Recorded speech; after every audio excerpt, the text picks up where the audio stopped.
Hoy en Para Estar Claros me acompaña María Teresa Aya porque hay muchas noticias internacionales como lo estábamos viendo hace segundos aquí en este espacio. María Teresa, un feliz inicio de semana. Gracias, Pablo. Muy buenos días a todos y una feliz semana. Sí, señora. Arranquemos con esto que está ocurriendo en Chile. ¿Cómo vive ese reporte? ¿Cómo ve la situación? Van 19 personas fallecidas. Vemos toda esta región ya recogiendo un poco los escombros. ¿Qué podemos contar de lo ocurrido en Chile? Pablo, lo primero que se me viene a la cabeza es que es una región, y empata con la última pregunta que le hacías a Índigo, que queda muy cerca de Concepción. Queda a menos de 20, 30 kilómetros de Concepción. Concepción es una ciudad que es la capital de Biobío, de la provincia de Biobío, que es la segunda ciudad después de Santiago más habitada, más urbana que tiene Chile. Esta región, Punta de Parra, está muy cercana y es parte como de ese cinturón de pequeñas comunidades, pequeñas comunas que están alrededor de esta gran ciudad. Concepción, por ejemplo, tiene una de las universidades más prestigiosas de Chile en temas de investigación, la Universidad de Concepción.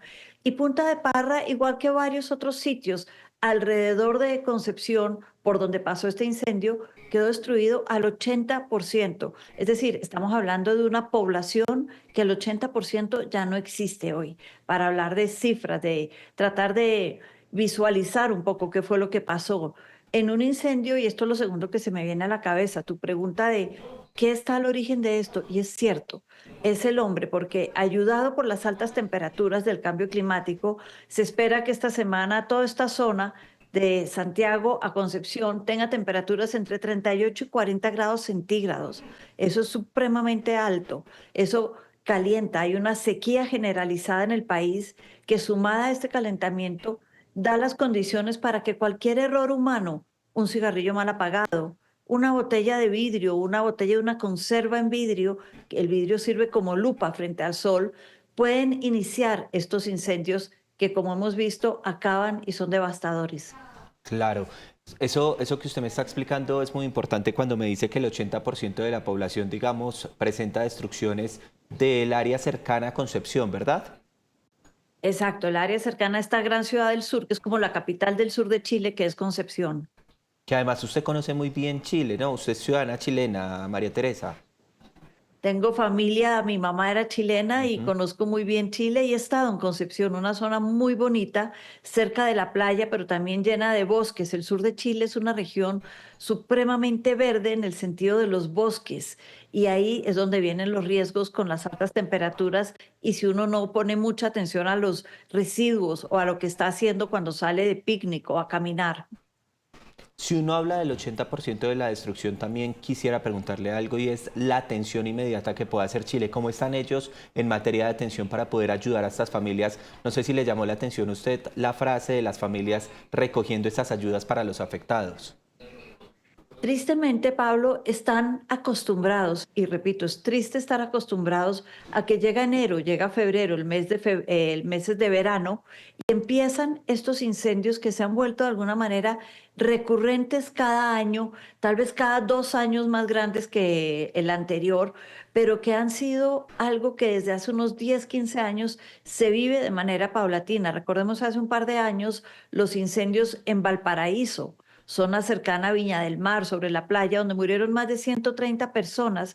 Y lo dramático esa vez, Pablo, fue que fueron, y esto empata con la pregunta, fueron propiciados, según la investigación que se llevó a cabo por el mismo Cuerpo de Bomberos de Valparaíso, en un entrenamiento, preparándose precisamente, porque saben que esto es recurrente, para los incendios. La preparación se les salió de las manos, no hay otra manera de decirlo, y propició uno de los incendios más grandes en Valparaíso.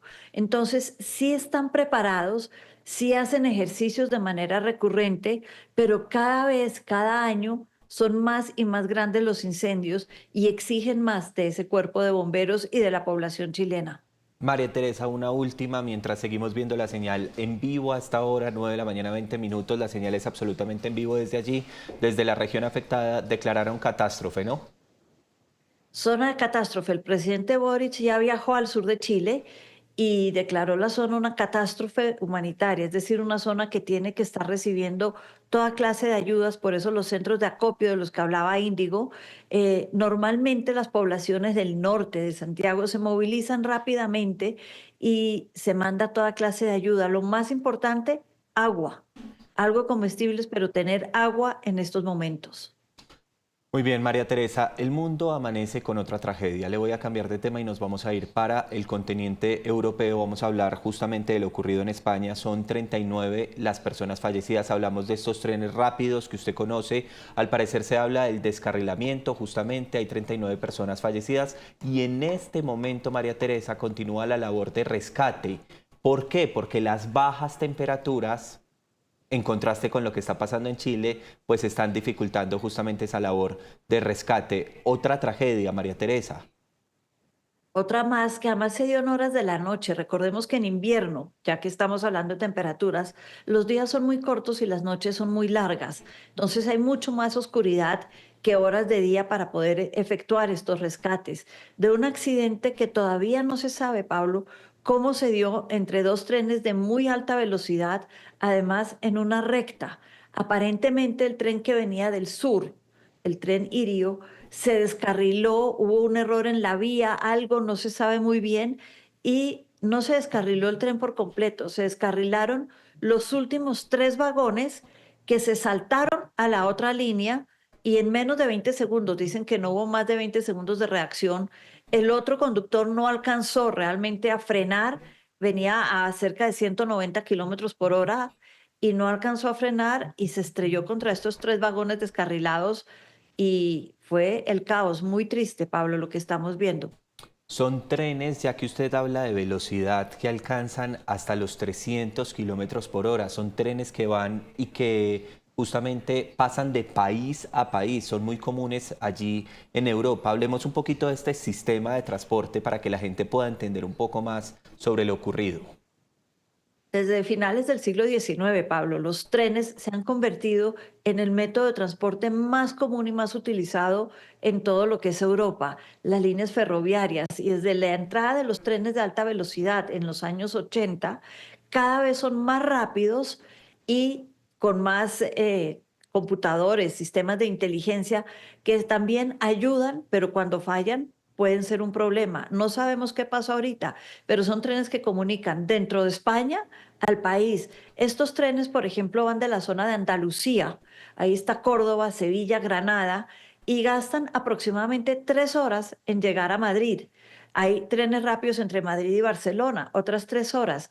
Si uno hiciera ese trayecto en avión, gastaría 1 hora más el tiempo en los aeropuertos.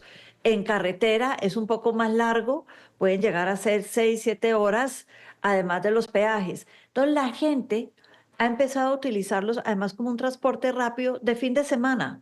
Se ha vuelto común ver a la gente salir el fin de semana, 3 horas me voy para Madrid, 3 horas me voy para el sur, y como tú dices, conectan también otros países. Francia y España están muy conectadas por trenes. Uno cruza la frontera por los Pirineos o por el lado de Bilbao, de San Sebastián y de Biarritz, y llega al territorio francés donde empata con la red también rápida de trenes que comunica a todo el país. Recordemos que países como Francia o España son más o menos la mitad de Colombia, Pablo, y son planos en su gran mayoría, comunicados muy bien. Y un datico de también por qué se utilizan tanto, no hay restricción en las maletas, por ejemplo, la gente puede llevar el equipaje que quiera y justamente esto hace que sean tan utilizados. Tengo un reporte de víctimas de las personas allí en la zona y seguimos conversando. Vamos a escuchar lo que decían al momento de toda esta situación. Había algunos que estaban muy bien y hay gente que estaba muy, muy mal. Y los tenías delante y sabías que se te iban y no puedes hacer nada. Pues aprovecho para buscar a mi perro. Por favor, si podéis ayudar a buscar los animales. Mi hermano se encuentra bien dentro de lo que cabe, con una fractura la rodilla izquierda, establecido y a la espera de ser trasladado a Huelva. Que han fallecido personas al lado suyo. y me ha contado que una niña le estaba pidiendo que la ayude y no podía ayudarla porque tenía fractura en su rodilla, no podía moverse y ella le estaba llamando para que lo ayude. Y se siente mal por no haber ayudado. María Teresa, otro testimonio agregando a estos tres que escuchábamos, decían que se escuchó primero como si fuera una turbulencia en el avión y luego empezaron a caer las tabletas, los computadores, el equipaje, todo, y luego se produce este accidente. Mire lo que están contando ellos de las afectaciones, por ejemplo, una de ellas buscando a sus mascotas que tampoco tienen restricción para viajar en este tipo de transporte. No solamente los animales, como tú bien decías, el equipaje, además pueden transportar, por ejemplo, líquidos dentro del equipaje. La gente Ujú. que va a esta zona de España suele comprar, digamos, aceite de olivas o vino y lo transportan con facilidad. Es muy cómodo, la gente viaja realmente cómoda, puede sentarse con su familia en sitios de cuatro, comer, llevar su comida, hacer un picnic dentro del tren, por ponerlo de alguna manera. Es realmente algo muy común, muy cómodo y cada vez con más gente viajando por este medio de transporte. Yo creo, Pablo, que aquí nos toca esperar a ver qué dicen los resultados, porque es muy extraño que en una recta, dos trenes que además dicen los dueños de ambas compañías habían pasado por todo el mantenimiento preventivo hace pocos meses, estaban en buen estado, se haya descarrilado uno de ellos de esta manera, generando el accidente. Aquí, y además se descarrilaron los vagones de atrás, no fueron los de adelante, fueron los tres últimos que se saltaron de una vía a la otra, es decir, no fue el tren que girara o desviara o fuera un error en mover por decirlo de alguna manera, el sistema de conducción del tren, fueron los tres últimos que perdieron, parece, el equilibrio y cambiaron de carril. Una cosa dramática, habrá que esperar a ver qué dicen las investigaciones. María Teresa, voy a cerrar este tema con algo importantísimo, que Pedro Sánchez ha declarado 3 días de duelo justamente a raíz del número de víctimas, 39 fallecidos, pero ojo, nos han confirmado también el equipo internacional y lo veníamos leyendo, el número de víctimas no se descarta que sea mucho mayor, por lo que decíamos, claro, como están en pleno rescate, en plena atención de la emergencia y ha sido tan difícil por las bajas temperaturas y la oscuridad que estuvo durante la noche, esas víctimas podrían crecer, así que 3 días de duelo, María Teresa. 3 días de duelo, sacar a las víctimas de fierros calientes es muy complicado, es muy triste. Y dice que uno de los trenes, el que fue golpeado, además cayó a yo no voy a decir un precipicio, son 4 o 5 metros, dicen, en donde además el tren dio vueltas y pues en el camino dejó escombros, dejó toda una situación muy difícil. Y sí, Pedro Sánchez no solo declaró 3 días de luto, declaró que no va a la reunión de Davos, esa reunión económica que se hace todos los años en Suiza, porque él en este momento tiene que estar en el sur del país ayudando. De igual manera, los reyes de España, que estaban en un entierro acompañando a la reina madre, se le murió un familiar en Grecia, ya están de regreso para ir al sur y ayudar a quienes puedan. Se refería María Teresa a ese Foro Económico Mundial que precisamente también como datico ha descartado su presencia el presidente colombiano Gustavo Petro. Muy bien, 9:29 minutos, me queda un tema, María Teresa, para estar claros. Groenlandia, las disputas, las tensiones, y aquí sí quisiera un poquito de pedagogía primero para quienes hasta ahora se conectan con este tema, sobre las tensiones y lo que ha pasado recientemente. Pablo, Groenlandia es un sitio que es cubierto de hielo, es una gran isla de hielo, la isla más grande del mundo. Australia se considera continente y no isla. Y es la isla más grande del mundo cubierta de hielo, pero está dentro del Círculo Polar Ártico, que es clave para la seguridad de Rusia, de Estados Unidos, de los países que están en ese círculo. Es una ruta importante con el deshielo ocasionado sobre todo por el cambio climático últimamente para el transporte y la navegación. Cada vez son más los caminos que se pueden transitar, transportar. Esto sería clave para el comercio mundial y tiene, para hacerlo muy rápidamente, minerales críticos y tierras raras. Esos minerales que si un país no los tiene, por eso se llaman críticos, entra en crisis su defensa aeroespacial. Y para Estados Unidos esto es supremamente importante. Tema de radares, tema de tecnología e inteligencia artificial, desde computadores celulares hasta aviones y misiles de defensa.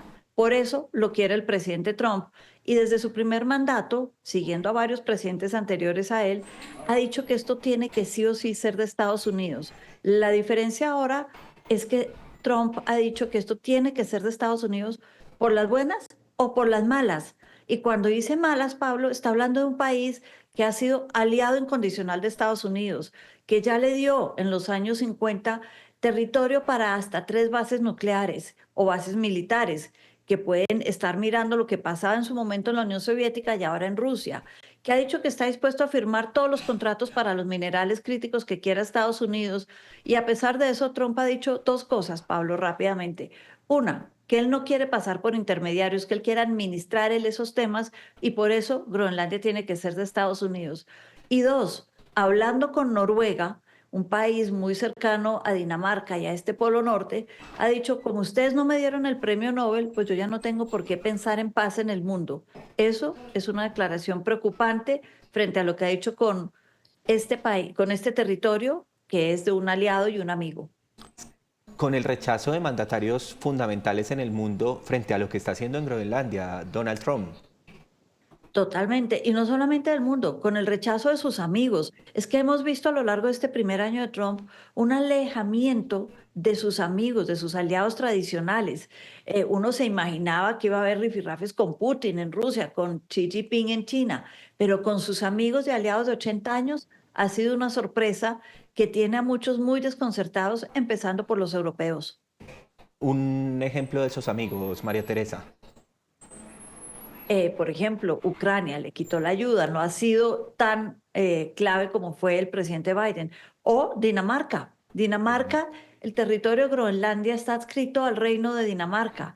Desde el presidente Trump dice, ¿pero por qué? ¿Quién les dio derecho?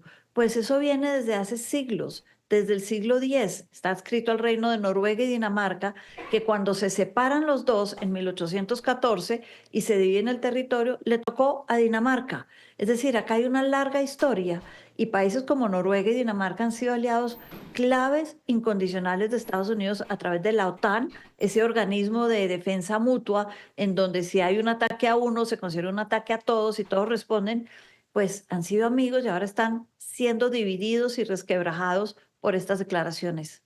Muy bien, María Teresa, nos llama mucho la atención para despedir las imágenes, porque es que usted arranca su explicación de Groenlandia con, es una isla cubierta de nieve y ahí estamos viendo las imágenes porque mire, digamos, todo lo que hay detrás de algo que uno creería que es bonito, pero toda la implicación económica que tiene Estados Unidos detrás de estas intenciones. Así que quisiera cerrar con esa reflexión, María Teresa.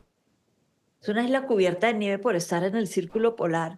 Y es que el círculo polar se dice que tiene muchos recursos, además, por ejemplo, hidrocarburos, petróleo, pero por otro lado, y con estas imágenes vemos algo que nos gusta, lo blanco genera calma, también es una zona que muchos están tratando de proteger, porque mucha industria y exploración, por ejemplo, en esta zona puede generar deshielos, derretimiento de la capa polar, y eso afectaría la altura del nivel del mar en todo el planeta, por ejemplo.